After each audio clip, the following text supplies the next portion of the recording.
I was sitting with wedding paperwork feeling like the luckiest woman alive when I opened the wrong folder in our shared Google Drive and found a marriage certificate with his name, another woman's name, and a date from 2 months after he proposed to me. The document was in the wrong folder. That is how it started. Not with a confession. Not with a suspicious text I was never supposed to see. Not with a friend pulling me aside at a party with a look on her face that told me something was coming. It started with a misfiled document in a shared Google Drive that he had forgotten I had access to on a Tuesday afternoon in October when I was sitting at our kitchen table surrounded by wedding paperwork with a cup of tea going cold beside me, feeling like the luckiest woman alive. I had been searching for our lease agreement because our venue required proof of residence as part of the booking confirmation, and I had been methodical about it, clicking through folders, opening files, doing the ordinary administrative work of building a life with someone you believe is building it back with you. I opened a folder labeled Travel Documents 2023 because I thought the lease might have been miscategorized there, which it had not been, but something else was. A marriage certificate. His name.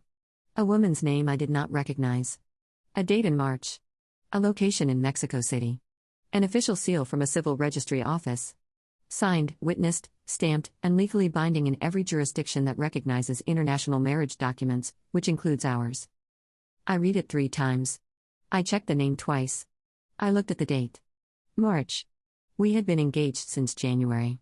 He had put a ring on my finger in January, in a restaurant, on a night I had described to every person I loved as the happiest of my life, and in March, 2 months later, he had flown to Mexico City and legally married another woman. I sat at that kitchen table for a long time. My tea got cold. The wedding paperwork stayed exactly where it was. My name is Sophie. I am 32 years old and I want to tell you who I was before that Tuesday afternoon because who I was matters to understanding what the discovery cost. I am not a naive person. I want to say that first because the story I am about to tell is the kind of story people attach the word naive to, and I need you to understand that naive is not the right word. I am an educated woman with a graduate degree and a career I built deliberately and a history of being the person my friends called when they needed someone to think clearly about a complicated situation. I had been in difficult relationships before. I had left difficult relationships before, with my eyes open, when I understood what they were. I did not understand what this one was. His name was Daniel. We had been together for 3 years before the engagement. 3 years of dinners and trips and meeting each other's families and having the conversations that couples have when they are genuinely building something. He was attentive and present and remembered the small things, the name of my college roommate, my coffee order, the anniversary of my mother's death which he marked without being reminded. He was the kind of man who made you feel seen in the specific way that becomes the foundation you build on. I had built on it. I had built a full future on it. The wedding venue was booked. The dress had been chosen. The invitations were in a box on the closet shelf waiting to be addressed. None of it accounted for a marriage certificate in a misfiled folder. I did not call him immediately. I want to be honest about this because the decision not to call immediately was one of the most important decisions I made in the entire sequence of what followed, and it was not strategic in the cold planning sense of the word. It was something else. It was the specific paralysis of a person who has received information so incompatible with their understanding of reality that the brain requires time before it can generate a response. I sat at that table for 40 minutes. I opened the document again 3 times. Each time I was hoping to find something I had misread, a name that was close to his but different, a date that was after we got engaged so that there was some chronology that made different sense, anything that would allow me to rebuild the version of reality I had been living in. There was nothing to find. His name was his name. The date was the date. The woman's name, which I will not include here because she deserves whatever privacy remains to her, was a name I did not recognize and which I searched carefully and found connected to a social media profile that told me enough. She was real. She was in his life in a way I could not yet fully map. She had a wedding photo on her profile that I found after 7 minutes of searching, and that showed him in a suit I had not seen before, smiling at a camera in a courtyard that looked like Mexico City in March. I closed my laptop. I picked up my phone. I called my best friend Miriam, who has known me for 14 years and who answered on the second ring because she always answers on the second ring. I said, I need you to come over. Right now. I need you to see something before I decide what to do. She said, Are you okay? I said, I don't know yet. She was at my door in 25 minutes. Miriam looked at the document. She looked at the social media profile. She looked at the wedding photo. She did all of this in silence, with a specific focused attention of someone who is making sure they understand something completely before they say anything about it. Then she looked at me. She said, How long has he been gone today? I said, He left at 8. He has a client thing until 7. She said, "We have 4 hours." I said, "For what?" She said, "To figure out what you know and what you can confirm before he walks through that door. Because when he walks through that door, you are going to want to know exactly what you are looking at." This is why I called Miriam. Not because she would comfort me, though she would do that too. Because she would think. We spent 4 hours at that kitchen table with my laptop and her phone and the particular grim efficiency of two women who are trying to understand the shape of a deception before its architect returns home. What we found took the thing from bad to another category entirely.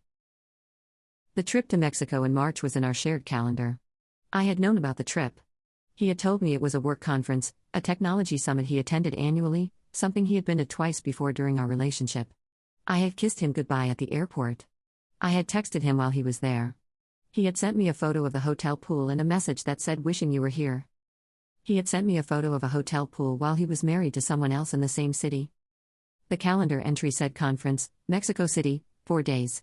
The marriage certificate said March 14th, which was the second day of the conference that was not a conference. I looked at the text thread from that week.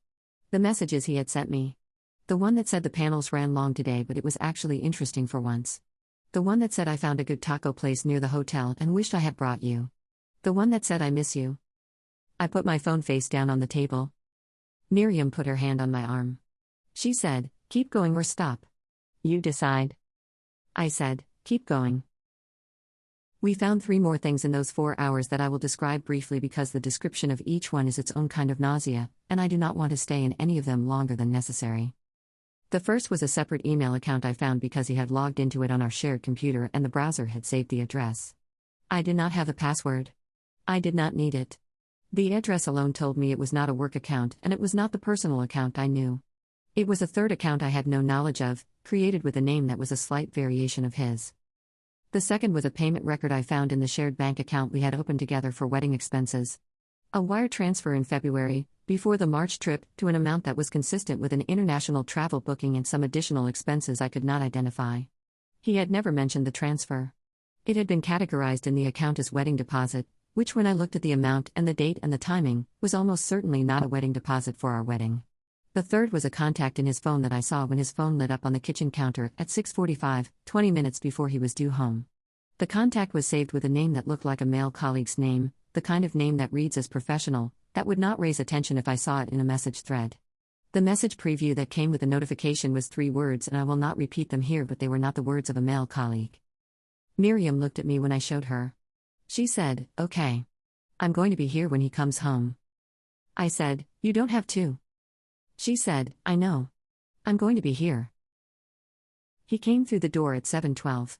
He had his work bag over one shoulder and he was looking at his phone as he came in, and he said hey without looking up in the way people do when they are home and comfortable and not expecting anything other than the ordinary end of an ordinary day. He looked up. He saw me. He saw Miriam. He saw the laptop open on the kitchen table. He saw his face change.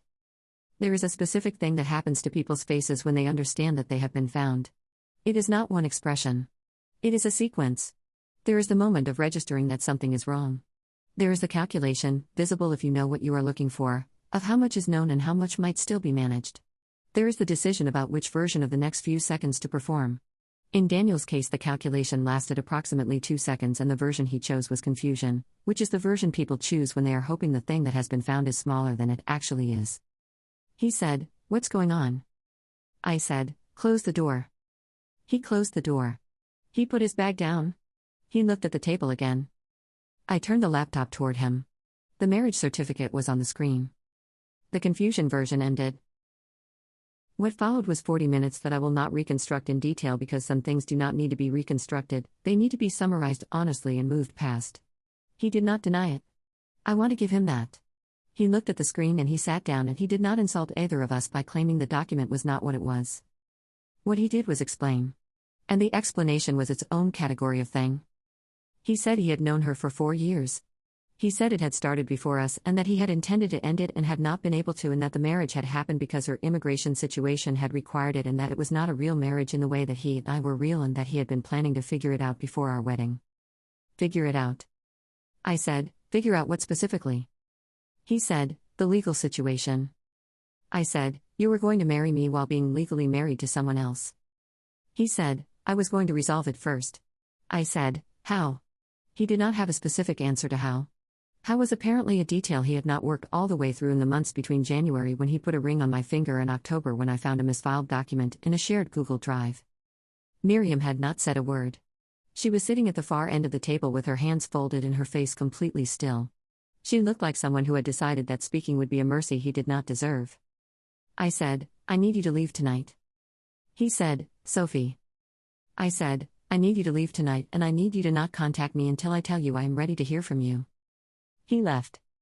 The first thing I did after he left, after Miriam and I sat in the silence of the apartment for a while and she made tea neither of us drank and I stared at the wedding paperwork still spread across the kitchen table, was call a lawyer. Not the next day. That night. I called a lawyer because Miriam, who thinks practically in the moments when I cannot, said, "You need to know exactly what you are dealing with legally before you do anything else." She was right.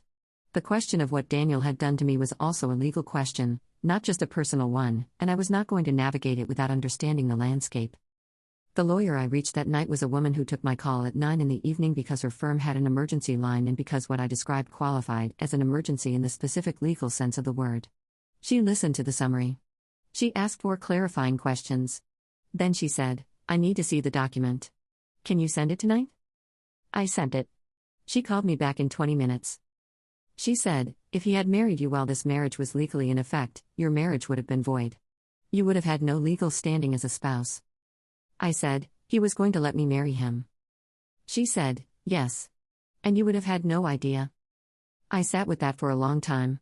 Not the betrayal of the relationship, which was enormous, but the specific legal nakedness of what he had been preparing to do to me. I had been signing venue contracts and choosing dress fittings and addressing invitations toward a marriage that would have been legally nothing. A ceremony. A party. A ring on my finger that meant what he decided it meant and nothing the law would recognize. He had been prepared to let me live in that nothing indefinitely. I told my mother the next morning.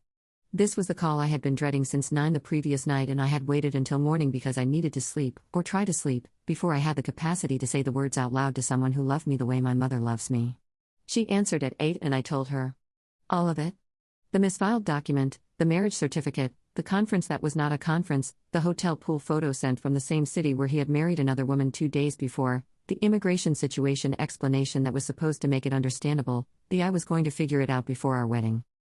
My mother did not say anything for a long moment. Then she said, "Are you safe?" I said, "Yes." She said, "Is Miriam with you?" I said, "She stayed last night." She said, "I'm coming." I said, "You are 4 hours away." She said, "I'm coming." She arrived at noon. She walked in and she held me in the kitchen for a while without saying anything analytical or prescriptive, just held me, which is the thing I had not known I needed until it was happening. Then she sat down at the kitchen table with her coat still on and she said, "Tell me what you need." I said, "I need to not have a wedding." She said, "Okay. We'll start there." The unwinding of a planned wedding is its own specific project and I want to describe it briefly because the practical reality of it is something nobody tells you about. The way dismantling something you built with joy requires you to contact every person and vendor who participated in the building and explain, in whatever version you can manage, that the thing is not happening. The venue had a cancellation clause. I lost the deposit, which was significant. The photographer was more understanding than the contract required her to be and returned half. The caterer was not understanding and was not required to be, and I did not have the energy to argue with a caterer about a contract when I was also talking to a lawyer about a man who had legally married another woman while planning to marry me. The invitations in the box on the closet shelf did not get sent. I put them in a recycling bag without opening the box.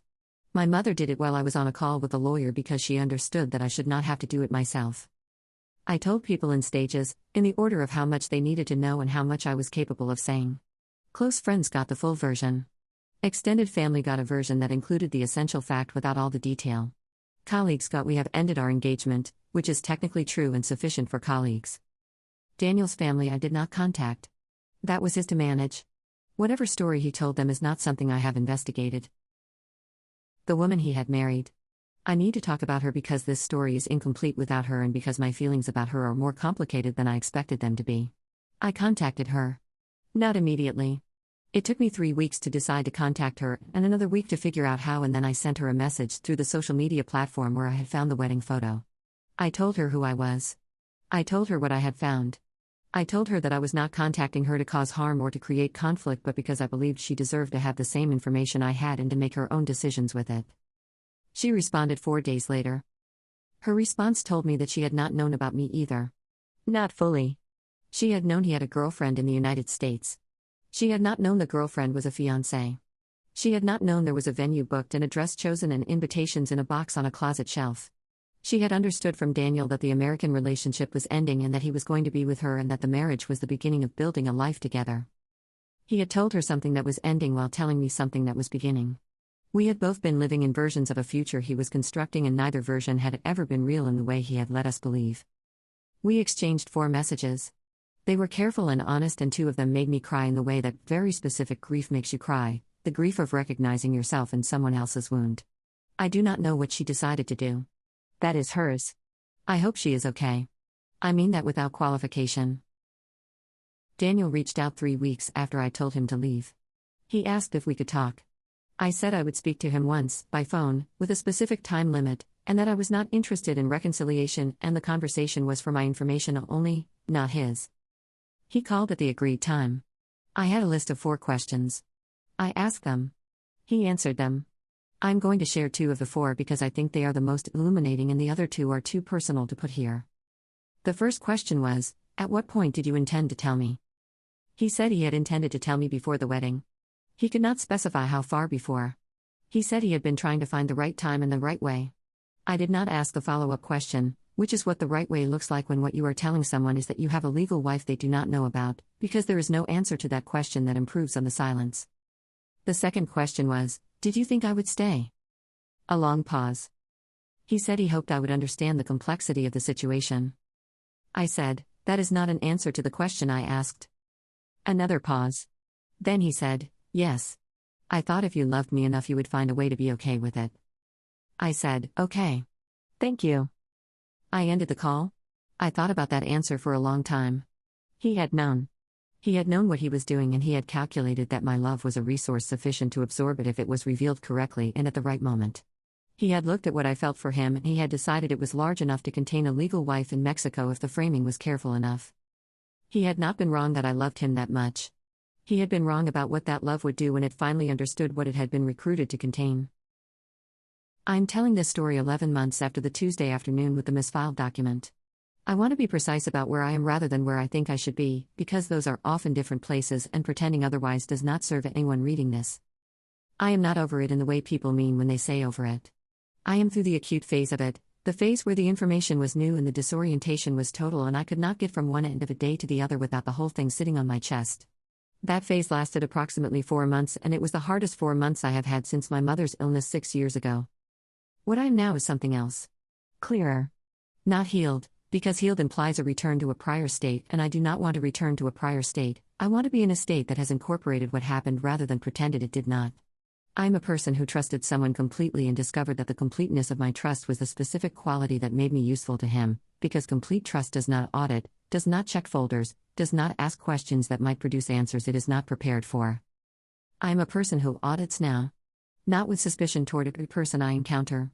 With the specific clarity of someone who has learned the difference between trust that has been earned across a real history of transparency and trust that has been manufactured through careful performance. Daniel was a careful performer.